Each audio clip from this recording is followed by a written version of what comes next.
What is up, guys? My name is Matt from Magic the Greatening, and today I got a really cool non-budget deck tech for you today. It's going to be Green-White Myriarch's Army.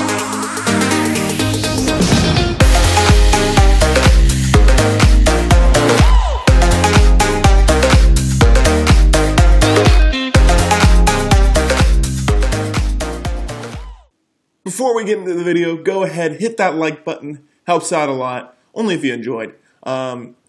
Subscribe if you are new, and click the top right corner eye icon. Vote for next video's deck tech.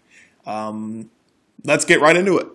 You guys know I like starting with the creatures, so let's go ahead and do that. Start at the bottom of the curve and move up. We're going to be playing 4 copies of Handwear Militia Captain, 4 copies of Aerial Responder, and 2 copies of Rhonas the Indomitable. Okay, so Handwear Militia Captain can just bump up our Myriarch, which is kind of all he's in here to do. Yeah, he takes 4 creatures, and we're not playing Monument in this deck, so you really have to just keep your guys alive, which I can understand can be a problem. Don't worry, we're not just playing, we're playing some Planeswalkers that can help us create some tokens for us, so it shouldn't be too hard to turn this on. Aerial Responder, purely in here. Good early game blocker, good attacker early on. Also can give our Myriarch Flying Vigilance and Lifelink, which is really, really important and the only reason he's kind of in the deck. Rhonas is in here, just, again, for Myriarch, because he can give our Myriarch Death Touch and Indestructible, and he can turn on our Myriarch. Even if it's just Rhonas and Myriarch, we'll get to Myriarch, but Myriarch will be a 4/4, so he can attack. Or Rhonas can attack, and Myriarch can attack, and they'll both be Death Touch and Indestructible. So let's move on to the some higher creatures. All right, the last 2 creatures in the deck is 2 copies of Oketra the True and 4 copies of Majestic Myriarch.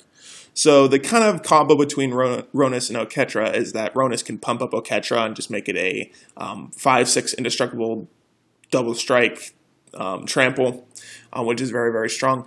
But Majestic Myriarch is the name of the deck, and let's go over that right now. It says Majestic Myriarch's power and toughness are equal to twice the number of creatures you control, including himself. So it's just himself. He's a 5-mana 2/2, which is not very strong. But if you have a huge board, this guy is huge, and he can just beat down your opponent and just simply win you the game. You have an Aerial Responder out. He's got Flying Vigilance and Lifelink. You got Rhonas out, he's got Death Touch Indestructible. You got Oketra out, he's got Double Strike Indestructible. Just a whole bunch of things like that. And once you just have a huge army of 1/1s from Handwear, or you have a whole bunch of tokens from our Planeswalkers, this guy's huge. You drop down an Aerial Responder, you'll get the GGs every time. This thing is a very, very strong card. It's kind of the reason he's at like $12 for the 4 copies of him. Super strong. Can't wait to play with him more. I play with him a little bit, but this deck is looking pretty sweet. On to our Planeswalkers, and these are the normal green-white tokens. Planeswalkers, 3 copies of Gideon, Ally of Zendikar, and 3 copies of Nissa, Voice of Zendikar. Gideon is probably the next best card in the deck next to Majestic Myriarch. You guys know Gideon. You don't really need to explain him. Most of the time we'll be using him to get 2/2s. Same thing with Nissa. Most of the time we'll be using her to get all 1s. But if we can ultimate off a Nissa, which isn't too bad. It doesn't really happen that often, but it isn't too bad. We really just want the token generators out of these guys. If you have both these guys out, you're creating at least 2 tokens a turn. If you have a Handwear Militia Captain out, you're creating 3 tokens a turn. Just our Majestic Myriarch can get really out of hand if you have these 2 Planeswalkers out. Let's move to the non-creature spells outside of Planeswalkers. All right, we're playing some pretty weird stuff here. Some of it's not weird, but one specific card. We'll get there. We're going to be playing 4 copies of Heroic Intervention, 3 copies of Saving Grace, 4 copies of Stasis Snare, and 3 copies of Cast Out. Well, let's go over everything but Saving Grace, or we'll go over it, but we'll go over that last. Heroic Intervention can save our entire board from removal. However, guys, it cannot save it from Hour of Devastation. Kind of why Saving Grace is in here. But anyway, Heroic Intervention saves our board from sweepers except from Hour of Devastation.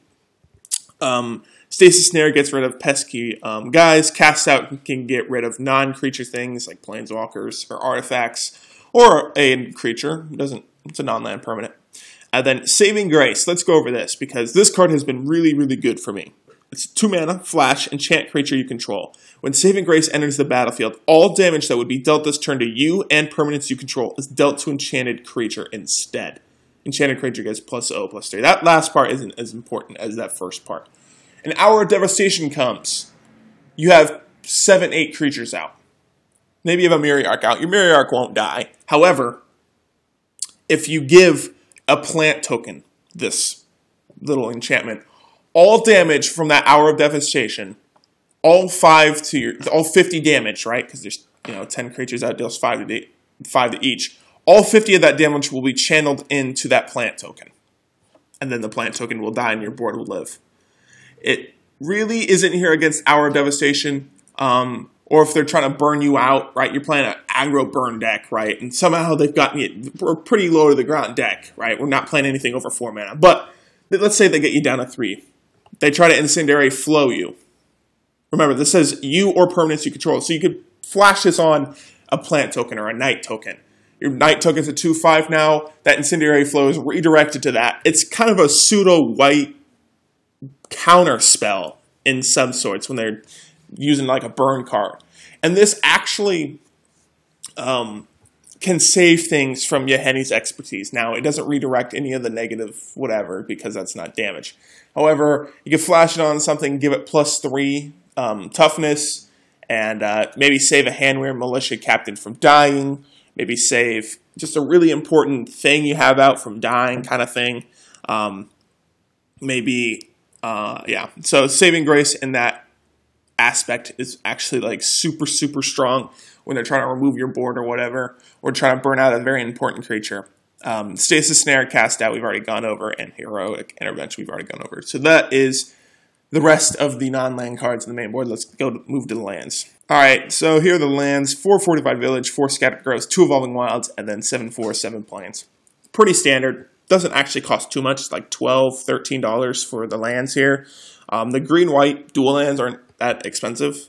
They're not even $2 per card, which is pretty good. So pretty cheap land base. A lot of our more expensive cards come from like things like Gideon, Nissa, Rhonas, the usual stuff. Let's get to the sideboard. All right, sideboard just kind of is pretty normal with a few different things you might see.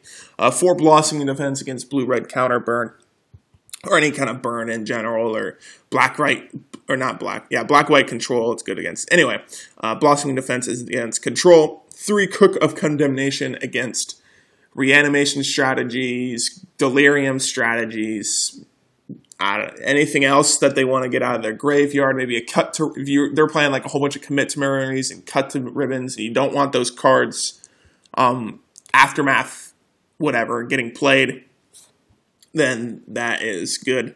4 copies of Prowling Serpapard against control. We want our things like Handwear Militia Captain, Majestic Myriarch, our Oketras, our Rhonases sticking on the board and staying there for good. Prowling Serpapard can help us get through control. 1 more copy of Rhonas, just because it can be a very strong card against, not aggro, but mid-range strategies. It's really hard to take out a 5/5 Indestructible and Death Touch, because they can't just try to block it with something that's got more, like let's say they try to block it with a 6/6. It'll still die, it's got Death Touch. So one Rhonas just for that. And then 3 copies of Solemnity to get rid of energy type decks and counter decks like green-black. This card's been super sweet for me in the sideboard. Most of the time, if your opponent's playing a energy type deck, they're playing Temur Energy without the Aetherworks Marvel, and you stick this on turn 3, they'll just give you the GGs right there. Scoop up, move to game 3 or move to game 2 or obviously can't be game 1, so move to game 3 or something like that. So you get a Solemnity down against an energy deck. Most of the times they'll just quit. They'll just scoop up. So Solemnity in there against that. Or if they're playing green-black counters, they have things like Winding Constrictor, Verdurous Gearful, Walking Ballista, all this stuff.